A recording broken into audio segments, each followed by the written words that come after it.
All modern literature comes from one book by Mark Twain called Huckleberry Finn.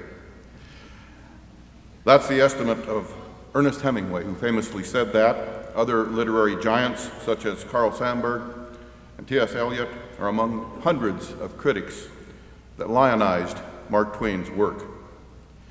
Current opinion is equally effusive, represented perhaps best by Ken Burns, whose PBS special was a remarkable piece of hagiography.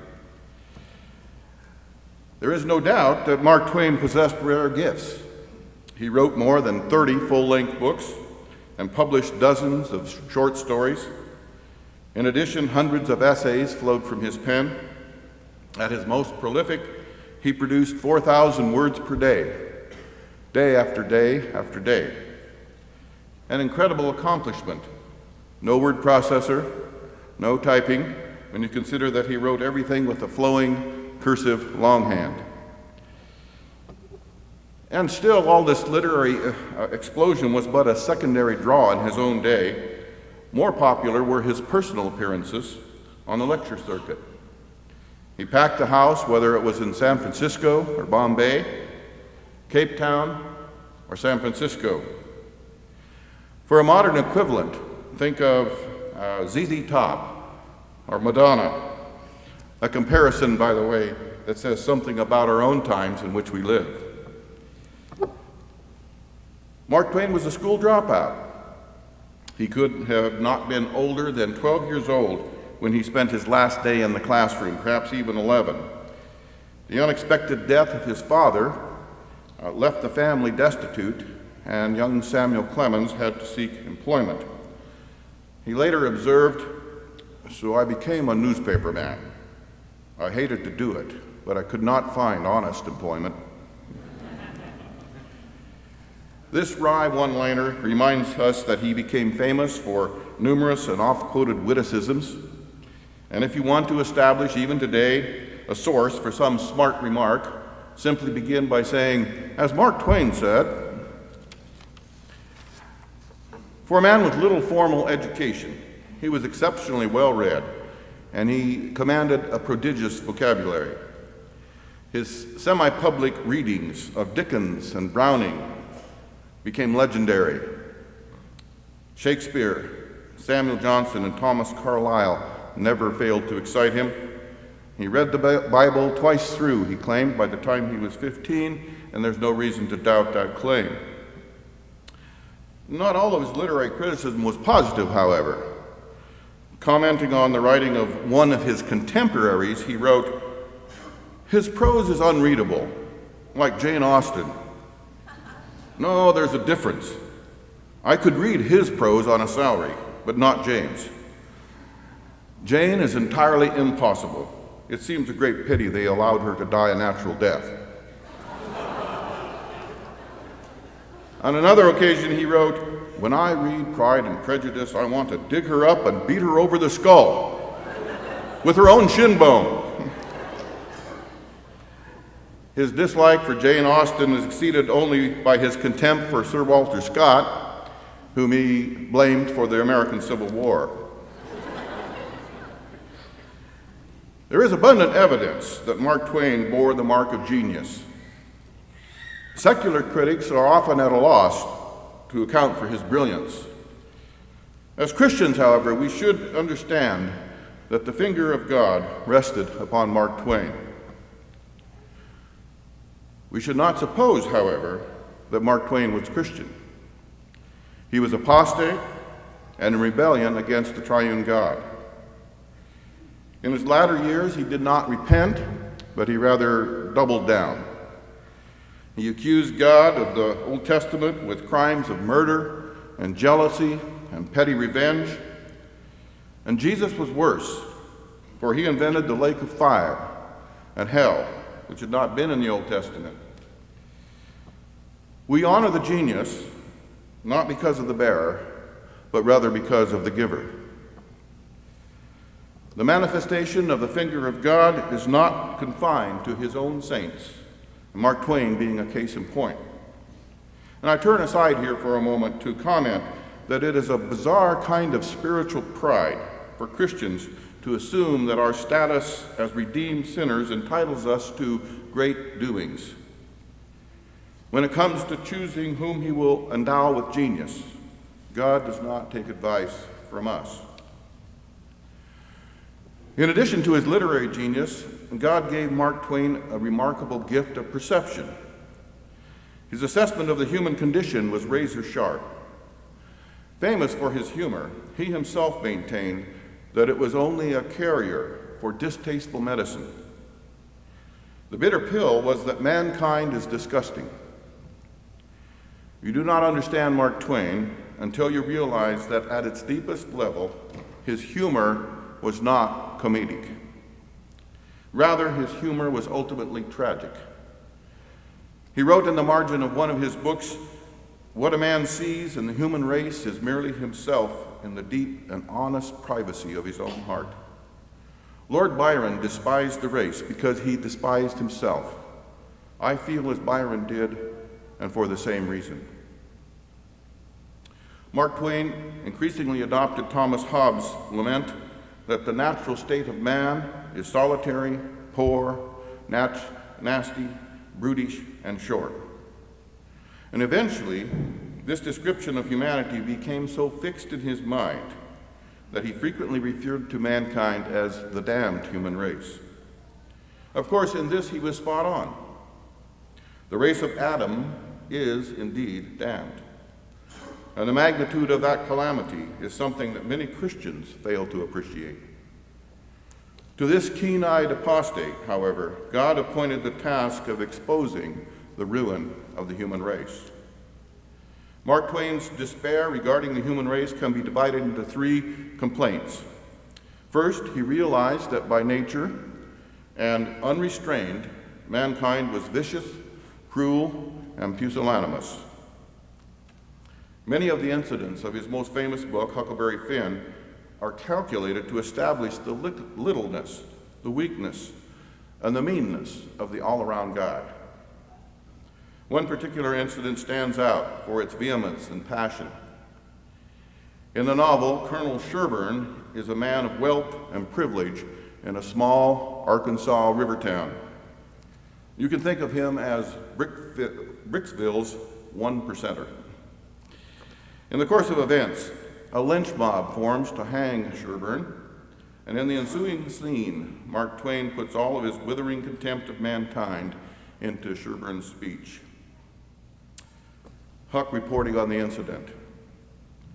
Then he says, slow and scornful, "The idea of you lynching anybody, it's amusing. The idea of you thinking you have pluck enough to lynch a man because you're brave enough to tar and feather poor, friendless, outcast women that come along here. You think you have the grit enough to lay your hands on a man? Don't I know you? I know you clear and through. I was born and raised in the South, and I lived in the North, so I know the average all around, and the average man is a coward. You didn't want to come. The average man don't like trouble and danger. You don't like trouble and danger, but you're afraid to back down, afraid you'll be found out who you are. Cowards. And so you raise a yell, and you come raging up here, swearing what big things you're going to do. Well, the pitifullest thing out is a mob, but a mob without a man at the head of it is beneath pitifulness. Now, the thing for you to do is to droop your tails and go home and crawl in a hole. If any real lynching is going to be done, it'll be done at night. Now leave and take your half a man with you." Whereupon, Huck notes, the crowd washed back sudden-like and then broke all apart and went tearing off in every direction, looking tolerably cheap. Colonel Sherburne taunts the mob as cowards, but it's not just the mob. We are to understand here, as elsewhere, Mark Twain is indicting humanity. Secondly, Mark Twain despised mankind on account of its impotence in the face of disease and death. In all fairness, we should note that he was acquainted with untimely death. His favorite brother, Henry, was killed in a steamboat explosion. His only son, Langdon, died of consumption at 2 years. His favorite daughter, Susie, died of spinal meningitis while away at college. Another daughter, Jean, drowned in the family bathtub as a result of a seizure from little understood epilepsy. And finally, his wife, Olivia, wasted away from a series of ailments, most of them psychosomatic in nature. In every case, Mark Twain refused to be comforted, and fantastically, he blamed himself.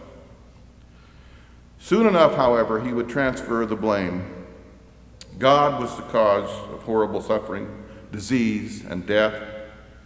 This was the bitter accusation that he worked into his parody of Noah and the ark. The parody has Noah roaming about the now empty oceans in search of the housefly that had unfortunately been left behind.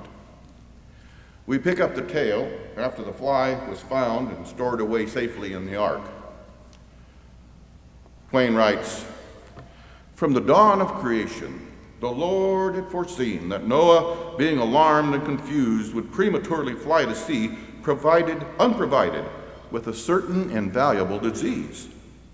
He would have all the other diseases and could distribute them among the new races of men as they appeared in the world, but he would lack one of the very best, typhoid fever, a malady which, when the circumstances are especially favorable, is able to utterly wreck a patient, for it can restore him to his feet with a long life in him, but leave him deaf, dumb, blind, crippled, and idiotic.